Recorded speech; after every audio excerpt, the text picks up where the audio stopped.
Hello and welcome back to the Mum Boss Method. I'm Chrissy. I'm the Mum Boss, and it's a podcast, not just the Mum Boss Method, Chrissy. And I am joined by a very special guest, Queen Fee, Fitness Fee. Hello, darling. Hello. Thank you very much for having me. Of It's funny course. being on the other side of the podcast. It's normally me doing podcasting. Yeah, it is.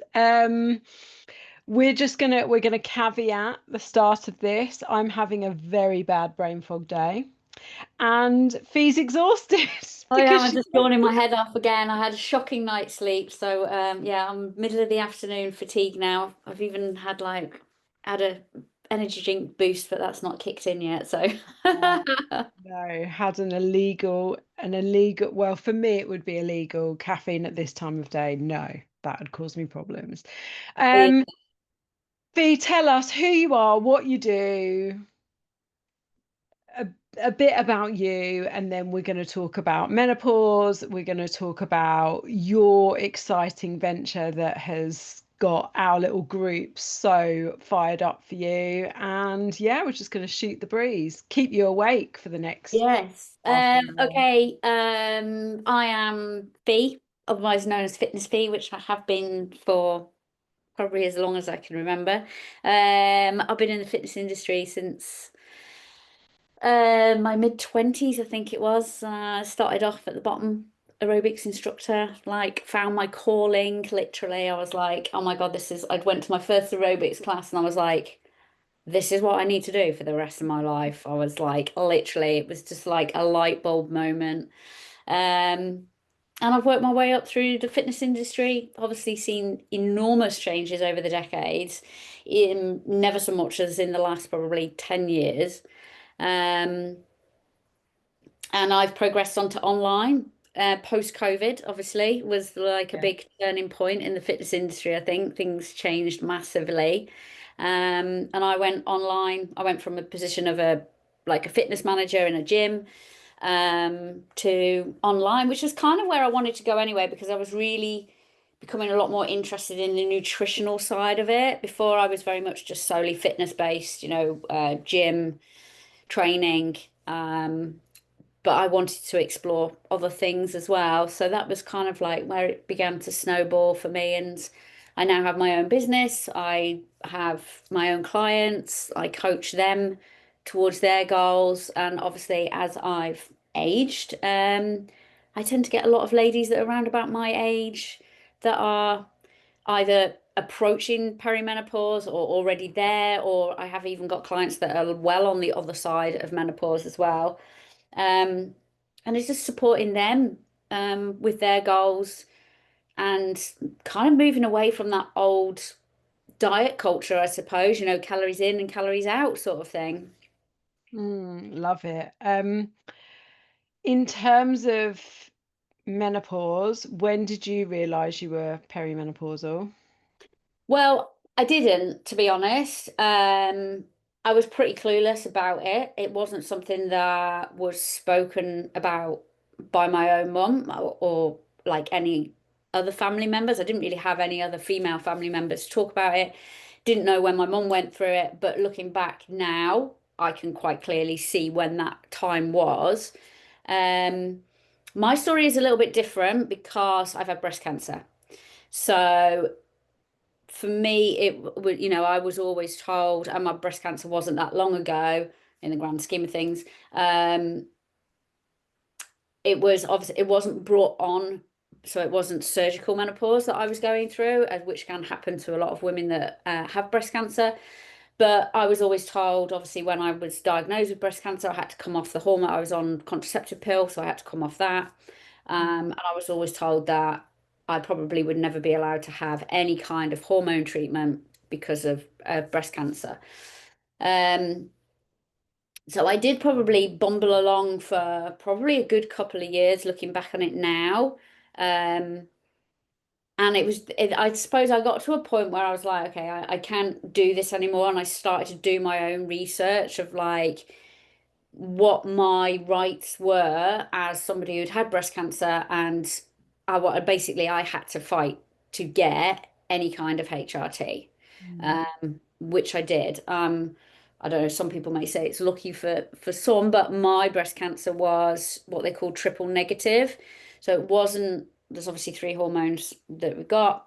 My breast cancer wasn't linked to any of those hormones, hence why it's called triple negative. So I could use that as a little bit of a leverage with Mm. my oncologist as to like, well, let's just try the hormone therapy and see how it goes. With me obviously going in with the hind like eyes wide open, I know what the risks are.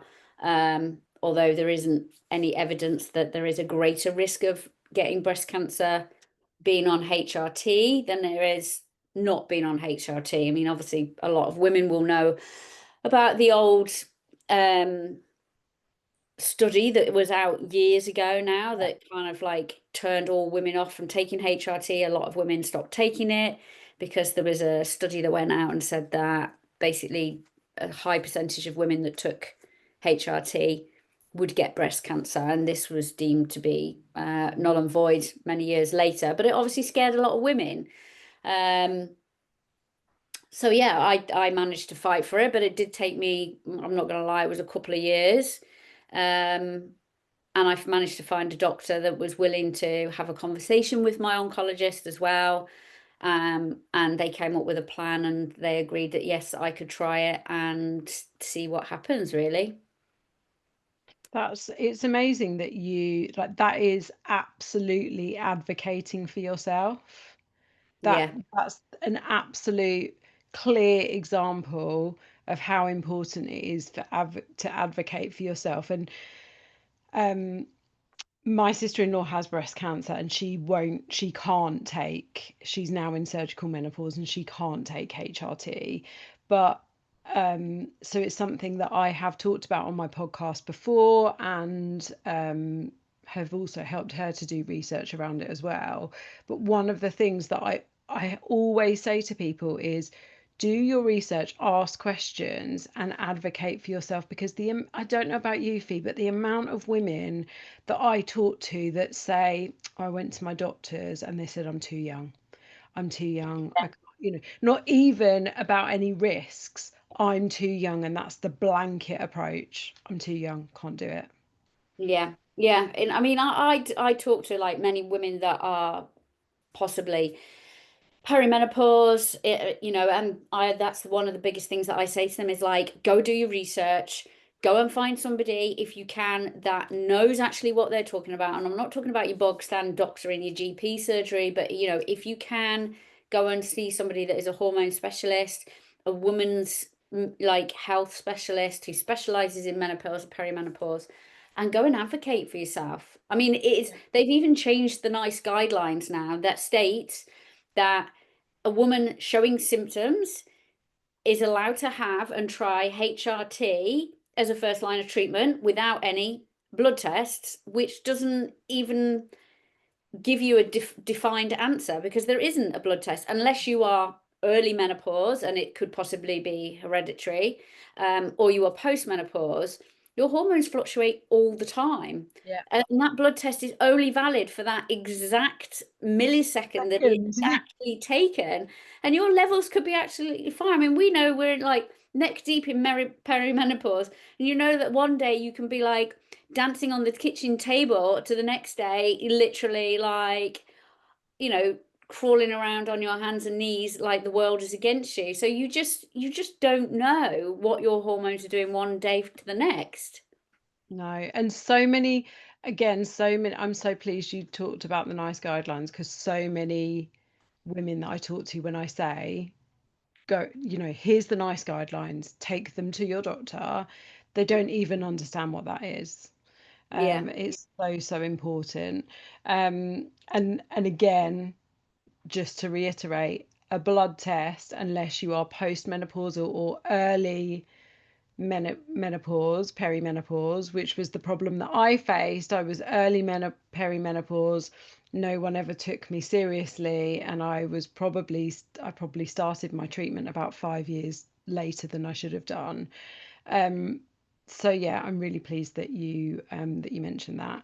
So, what is your approach with helping the women that you help in order to make them feel as badass as they can at this time of their lives, because I know that that's what you say, and also I've been taught that I must say badass, not badass. Badass, badass, badass, badass, yeah, Badass. badass.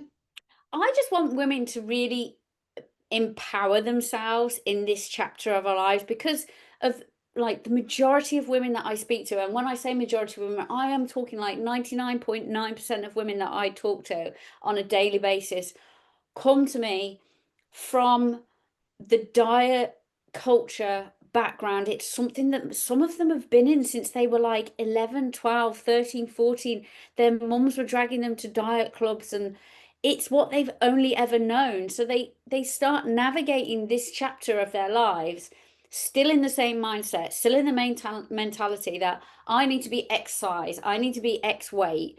This is what I need to do. I need to go back to this time before my pre-pregnancy weight, when I could wear this item of clothing. And it's just not realistic with what you're trying to navigate right now. You're not first of all, the same person. You're older. Your hormones are like all over the place. Your life probably looks completely different than it did 5, 10, 15, 20 years ago. Yet you still keep telling yourself, I need to be there, not Yeah. where I am today. Um, and I know it's not easy. Like the mindset side of things is the hardest. And that is what all of my clients have the biggest battles with. Some of them find it easier than others.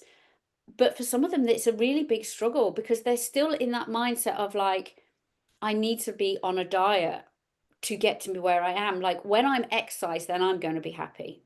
Yeah. Um, and it's really honing in on those feelings, which is what I want my clients. It's like, tell me how you want to feel. Don't tell me like a number that you want to be on a set of scales. I want to know how you want to feel. And what Yeah. does your life look like when you're going to feel that? Like, is happy a number or is it a feeling? Is it like knowing that you can go out and enjoy a meal with your family without worrying about, oh my God, how much cardio have I got to do to claw back what I'm just about to eat? Or I can't have that food that I really want. I'm going to go for the lowest thing on the menu. I'm going to have a salad and a Coke Zero, and I'm going to be Yeah. miserable as sin doing it. I want them to like think about how they want them to feel and how they want their life to look from now and always. And that's the bit that I think that a lot of women miss out on in this chapter of their life because of what they've only ever known, and they don't see that there is another way to do it. Yeah. I love that. Happy is, if we really, really break down that term of happy, it is a feeling. And I was looking on Threads earlier today and I saw that someone had put, I've been in a calorie deficit for weeks. I'm exercising X many times a day, and the number on the scales has not moved. And something I always say to people is, if I could say to you, I will change the number on the scales by a stone, I'll reduce it by a stone, but none of your clothes are going to fit any differently. You're not going to look any better, you're not going to feel any better, but you will weigh a stone less, or the number stays the same and you are going to feel better in your clothes will fit better, you will look better in the mirror, and you will physically have more energy and feel happier. What would you prefer? And when you put it like that and realize that number, that none of us walk around with that number tattooed on our heads, Mm, but it's just what has been drilled into us because of diet culture and media and probably our mums and our aunties and stuff like that. Yeah. yeah. Yeah. Mm. So question I always ask, what is your most troublesome menopause symptom? Oh, well, they vary. What Like day is it it? can be like at the moment, actually, as my friend came around early and went for a coffee, and we sit. I don't know if it's the time of year. I don't know what it is, but we're both kind of like weirdly we like compare symptoms. So this one thing that seems to have come out for me recently, and I don't know if you've experienced this, but it's like really dry skin on my hands and my feet, and it's peeling. Like Mm, awful at the moment on my hands, on my like across my fingers, on my feet and my toes. It's just like the skin just constantly peels off, and it doesn't matter how much like cream that you put on, it's just so cracked and dry. So that's really bugging me at the moment. Obviously sleep. I mean, my sleep can be great, and then it can just be absolutely utter dog shit. yeah. Like it has been this week, but it could be a culmination of other things as well. Um, I have to say that I think I'm quite lucky with symptoms at times. I was never, when I think about what some of my clients I know that go through or have been through, um, they've never been that severe. I think some of the hardest ones is probably and because I changed my HRT a little bit. I changed my progesterone actually at the beginning of this year. I did have a change of that because um I wasn't having any breaks in my periods. My periods were lasting. I was having literally a period like every 10, 12, sometimes 14 Mm, days. And that went on for like a period of 6+ months. So they changed my progesterone and I'm on a smaller dosage. I'm on a different one and I have it for less time in the month. That seems to have evened out now, which is a lot better. But at that time, irrational thoughts were huge. I mean, like literally. I mean, I mean, I nearly like ended a relationship. I was, yeah, I was you put something about that on your stories one. yeah, I was in such a bad place. I could literally go from really high highs to like, what the hell am I doing? Like, this is like stupid. Why this is not working out? Like, this needs to like stop right now. Like, seriously irrational thoughts. Yeah, Um, and it's really scary because kind of like what you're doing, but you physically can't stop it. yeah. And it's really scary. I mean, I was like really snapping at the kids and even for stupid things that there was no need to. And then of course I feel really guilty for doing that. And I'd be like, I'm really sorry. I know you didn't do anything, but I was literally biting their heads off. Um, and that has definitely got a lot better. Like I don't have those rational thoughts like I do, but like there are times though around the time of my like when I'm due on, where I'm like, just stay away from me, don't talk to me, like leave me alone, don't say anything, otherwise you're just going to get it full barrel. So you've been warned. And so I still have those moments, and I think most women who are perimenopause, we have those fluctuations every month. You kind of know where you are. Like, I know where I am when I'm on my progesterone. I know when I'm like due to start coming off it, and then you kind of like know when your period's about to start. But then, like saying that, I was due on last week and nothing's happened. So, but back to No. like, oh, how long's this cycle gonna last for? Yeah, yeah, that's where I got to. And actually, I've now got a Mirena coil, which saved my sanity because I, like you, was just my cycles were all over the place. And I said to the GP, how am I meant to know when to take my progesterone? I can't say that word. If like one month my cycle's 16 days long and the next it's 65. What are you meant to do? It's meant to protect me, but I don't know when to take it. So, yeah. But for me, the brain fog Mm. absolutely drives me mad. I can be mid conversation and the words just won't come, or I completely forget what I was going to say, or I'm distracted. Like my husband, we always put, breakfast and lunches together as a couple in the evening, and I was doing his breakfasts, and he messaged me this morning, took a picture of his breakfast, and he was like, I think you might have forgotten some of my breakfast. And I was like, I'm certain I just didn't put half of his breakfast in the pot. We went to the gym together, he got to work and he was like, I've got no breakfast. And it was because I just got distracted somewhere Yeah, else. And then you just forget what you're doing. That yeah, drives insane, insane. Um, okay. if you were to give a woman, say, 2 to 3 tips on what can, if she is like, she knows she's perimenopausal, whether she's on HRT or not, what are a couple of things that she could be doing to really ensure that she is, you know, working towards feeling her best every day? I would definitely say doing some form of movement that you enjoy. And you know, if you don't enjoy going to the gym, then don't go to the gym.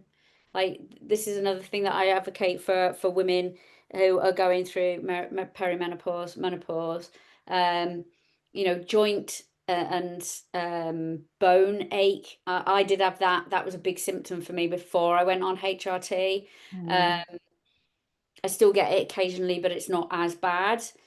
But if you're like, if you're doing activity that you're not actually enjoying, then you're not going to keep on doing it. So I would definitely find something that you love because it might not look the same. This is another thing. Well, women are like, well, I used to love going to the gym. I used to love going to HIIT classes and jumping around like a lunatic for 45 minutes, and now I hate it. I'm like, well, go and find something else. There's like 50 million different forms of movement and exercise that you can do. I'm sure that you know, go and try something new. If Yeah. that's, you know, do something you've never done before because you never know. You might actually think, well, yeah, I love this. I want to do, I don't know, open water swimming or paddleboarding or go badminton or, you know, what it might be something completely different that you've never even thought you would enjoy. Um, and I would also say the quality of the food that you choose to eat absolutely 100% matters. It might not have done in your younger days when you were maybe focusing on dieting, calories in, calories out, or like number tracking. That's all you're worried about. Doesn't really matter whether you eat 2,000 calories of Mackie D's or 2,000 calories of salad, chicken, and rice or whatever. Um, but it does matter in perimenopause, the quality of the food that you eat does really Mm. make a difference on how you feel on the inside. I'm not saying that you can't go and enjoy the foods that you want to eat, whether that's a McDonald's, a piece of carrot cake, or a glass of wine at the weekend. You can still have those things, but I think you just need to be more conscious of the choices that you're making and adding more fruits and vegetables and minerals and vitamins and fiber and protein into your diet more often than you're not because it Yeah. just makes you feel so much better in the inside. And I think once you get into that way of eating, you then realize how much better it does make you feel. And Yeah. alcohol is a massive one. I mean, I know a lot of women like to drink. I've actually given up alcohol this year. Um, it's something that I would like. If you told me that 12 months ago, I would have been like, "Are you crazy? There's no way I'm giving up my glass of Prosecco." But it was impacting my perimenopause symptoms a lot and also my mental health as well. My sleep was shocking because of it. And I felt it was impacting my health as well. I was getting, you know, I would be going to bed at night, I would be having heart palpitations and stuff. And it was just, I just couldn't see or feel the benefits for telling myself like, yeah, I need a glass of wine or a glass of prosecco to like chill out and relax, de-stress after a day, or you know, I've had like horrendous sleep or whatever. It was just making it so much worse. So, Yeah. you know, I'm not saying stop drinking because that's a very personal choice for people to make. Um, but maybe have a think about reducing how much you're drinking because I think women going through perimenopause they absolutely underestimate how much that does impact how they feel. Um, it's easy to use it as a crutch Yeah. because you're feeling shit, because you haven't had enough sleep, because like you've had an argument with your partner because you've bitten their head off, or you know, or you're just feeling overwhelmed with the amount of work that you've got and your brain doesn't function. You know, you just think, I'm gonna have, you know, come home from work, have a glass of wine, and it snowballs from there. Um, it's just something, it's just another thing that you can actually maybe have a look at, dip Yeah. your toe into it and see if it does have an impact. Yeah. Do you think you'll ever drink again? I don't know. My daughter's like, I hope you're going to have a drink with me when I'm 18 years old. So I've got about 4 years. So, She's like, "You're gonna have a drink with me, aren't you, Mum, when I turn 18?" Oh, bless. Bless her. So do you know what? I don't know. I'm not putting any kind of boundaries on it at the moment. I just don't feel the need for it at all. And I really surprise myself when I say those words because other than not really drink. I didn't drink when I was pregnant. I did give up alcohol when I was going through breast cancer treatment because obviously they do recommend that you don't drink because you're trying to obviously flush out this thing that's killing you off anyway, and it doesn't mix well with the chemotherapy that you have. So I did stop drinking for it was probably about a good year or so while I was going through treatment. Um, and then I just like started, just you have the one odd one glass here and there, and then obviously, I've drank pretty much ever since then. So Yeah, it's not like, I don't hate alcohol. I just don't like what it does to me and how it makes me feel. I do yeah, sometimes think, oh yeah, maybe it'd be quite nice to sit out, in the beer garden with an apparel spritz or a glass of fizz. But then I just think I don't want to feel how it was making me feel again because it wasn't a nice place to be. yeah. And for me, it's not worth it right No, now. But I'll never say never, one day I might be like, yeah, I'll have a glass of wine. yeah, yeah. Okay, let's talk about your exciting new venture. Yes. Tell me about Pilates then, because I really don't know a lot about it. So tell us what's going on. Okay, so I have been a Pilates instructor for 22 years. So I qualified a very, very long time ago. Um, I did mat Pilates, and I loved it, absolutely loved it. And I taught it for so long. Um,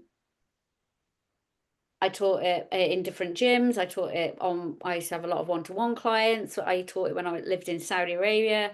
Um, and then I kind of fell out of love. Well, I kind of stopped teaching it when COVID happened. Obviously, COVID happened, gyms closed down. I stopped teaching.